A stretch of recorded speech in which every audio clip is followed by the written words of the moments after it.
Many people have been suffering from complications with esophageal ulcers, esophagitis, as well as GERD, that is the gastroesophageal reflux disease.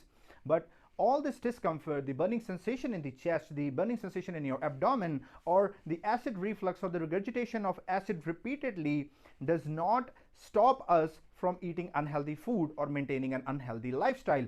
All we do is we go to a doctor, we get a prescription, and we start eating medication. Medication alone is not the answer to these problems. To know more how that we can treat GERD and esophageal ulcers in a natural and more subtle way, you have to watch.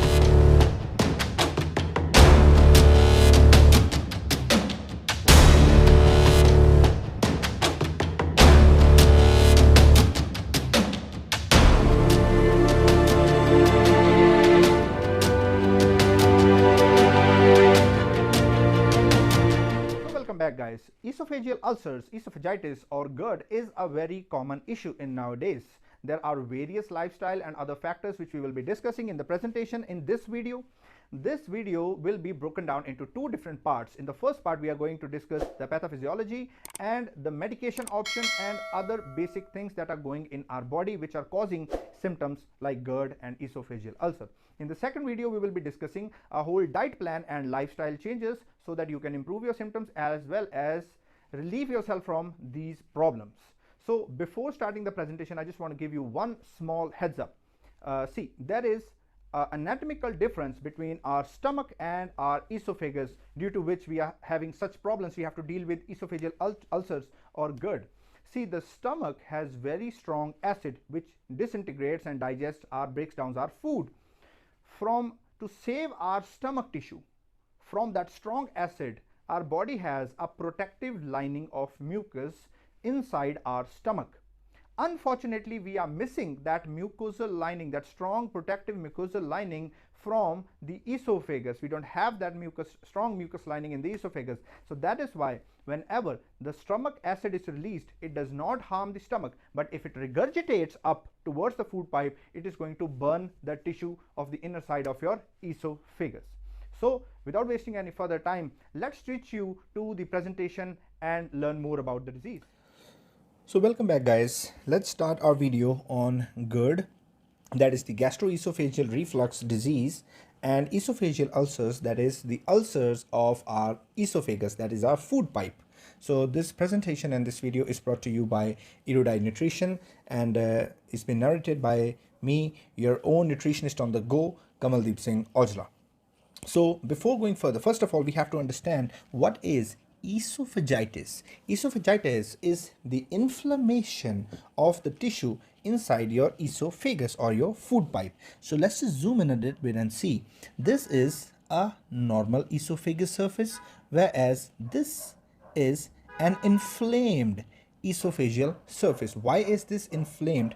It can be inflamed due to various issues which we will be discussing in the future, but once it is inflamed, there is a possibility of forming a scar tissue or an ulcer, and it will also be an uncomfortable situation whenever you are going to eat something or you're going to swallow something.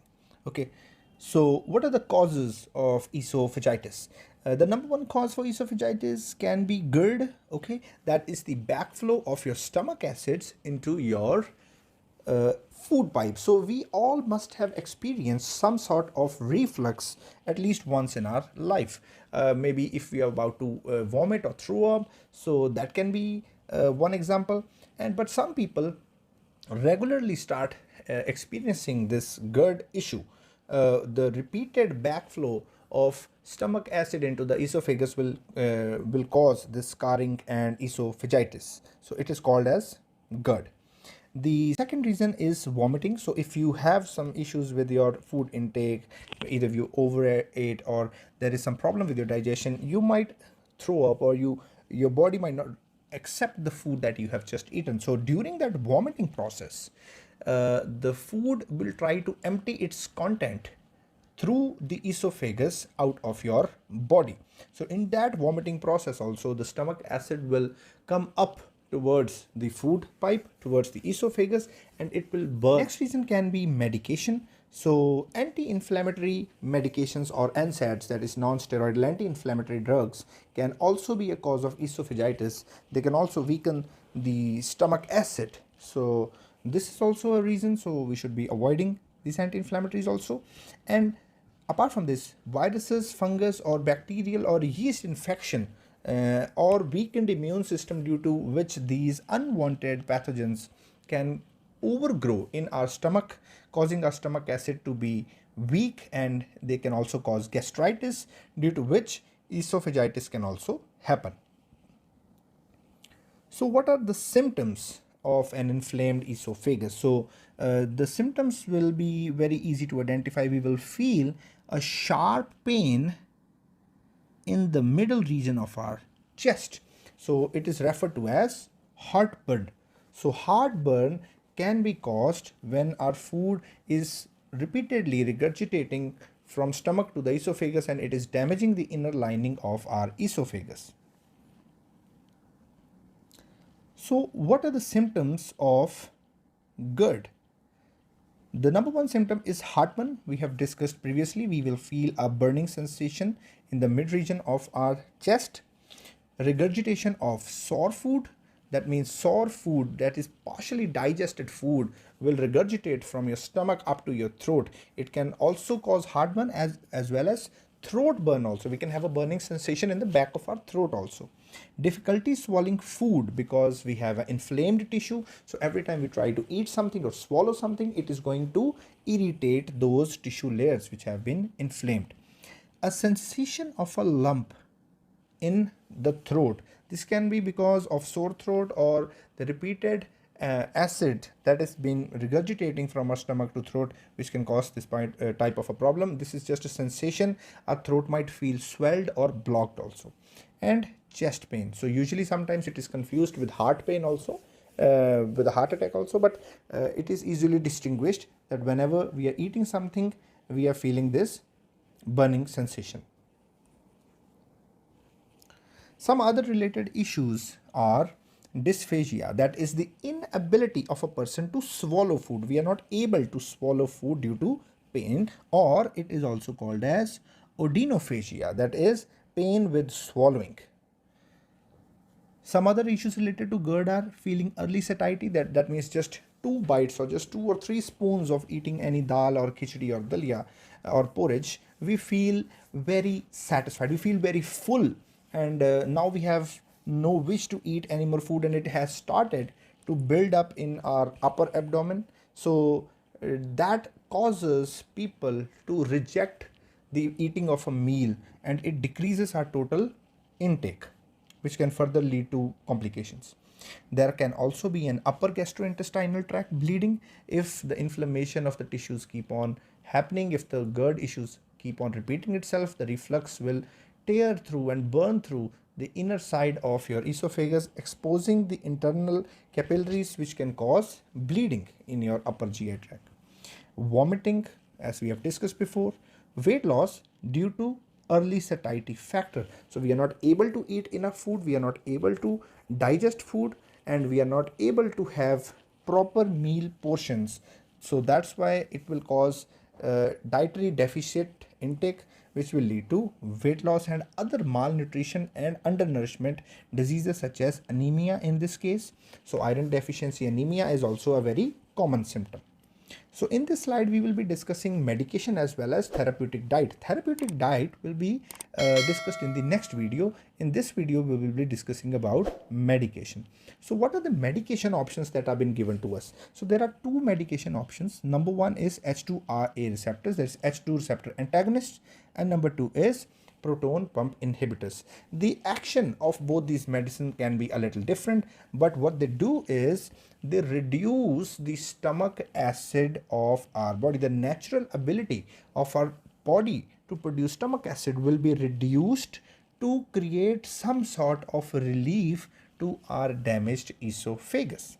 Okay, so these are few examples of medications.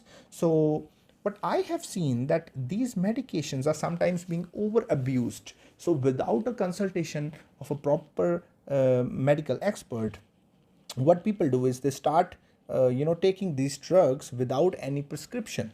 without any recommendation. So they are going to have a DSR in the morning because they feel hyperacidity regularly, and later on they will drink a cup of tea or coffee.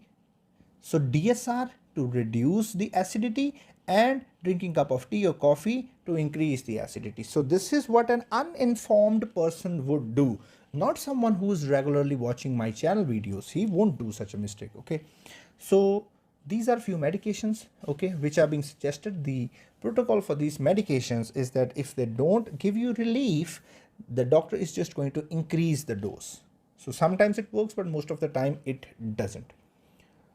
So to properly understand that what is happening with our body, let's see this flow chart for better understanding. So consider a person who is having GERD, okay, or we can say esophageal ulcer or esophagitis. So due to all these problems, let's say he is weak, his body is weak, his immune system is low because of GERD or esophagitis or esophageal ulcers. He or she is not able to take enough food inside his body. So what will happen? This will further lead to a decrease in protein, potassium and enzymes in our body because we are not able to have proper meals. This in turn will weaken the stomach acid, and once the stomach acid is weak, our body's digestive capacity will drop drastically. We will not be able to digest food properly, and when the food is not being digested properly, we are going to face malnutrition issues which will cause body weakness. So can you see the level, the way how this is working in a cycle? General body weakness will lead to deficiency in enzymes and protein, will lead to deficiency in weak stomach acid, will lead to deficiency in poor digestion of food, due to which the general weakness will keep on increasing. So this is a cycle that we have to break. So let's reconsider this cycle. So let's not consider the factor of GERD right now. What is going to happen to people who are taking self-medication of medicines like rabeprazole or pantoprazole without any prescription? What they are doing is, let's just ignore these factors for a while. Let's not consider them for a while. Okay. So what is going to happen is that they are going to abuse on DSRs, resulting in a weak stomach acid, due to which they will have diminished digestive capacity, and then it will lead to general body weakness. Okay, so this chain started from here. So this is the first step, this is the second, and this is the third step, but it is going to lead again to this step, which will again start this chain reaction and a loop of problems. So the body is weak, we don't have enough potassium and proteins and enzymes, we don't have enough stomach acid or good quality of stomach acid, and we are not able to digest food, which leads to various problems. Okay, so I hope you guys have understood that we have to break this loop with the help of proper diet. Okay, so we have to focus mainly on this here. So this is where we can break this chain, we can break this loop. If we take good sources of potassium and protein, we can break this chain right here and we can get our back. So one thing that I want to discuss about low stomach acid or weak stomach acid. Okay, so what does happen in a normal stomach? Whenever we eat something, our stomach starts secreting acid, a strong acid. When the strong acid is being secreted, this strong acid, once upon completing our meal, will bring a signal to this particular area, which is called the LES, the lower esophageal sphincter. Okay, so this sphincter will close, and what is going to happen? The reflux won't be possible from here. After the sphincter is closed, the stomach will break down the food and there will be no reflux. But what happens in a GERD patient is that the stomach acid is very weak in its strength and low in the quality. So a weak stomach acid will not produce a signal for the LES, and this pathway is open for the food to go upwards, and cause heartburn. So again, in GERD, we have to improve the quality and the quantity of our stomach acid. Otherwise, it can cause problems such as bloating, indigestion, GI infection, slow movement of food, prolonged fullness, nausea, and belching.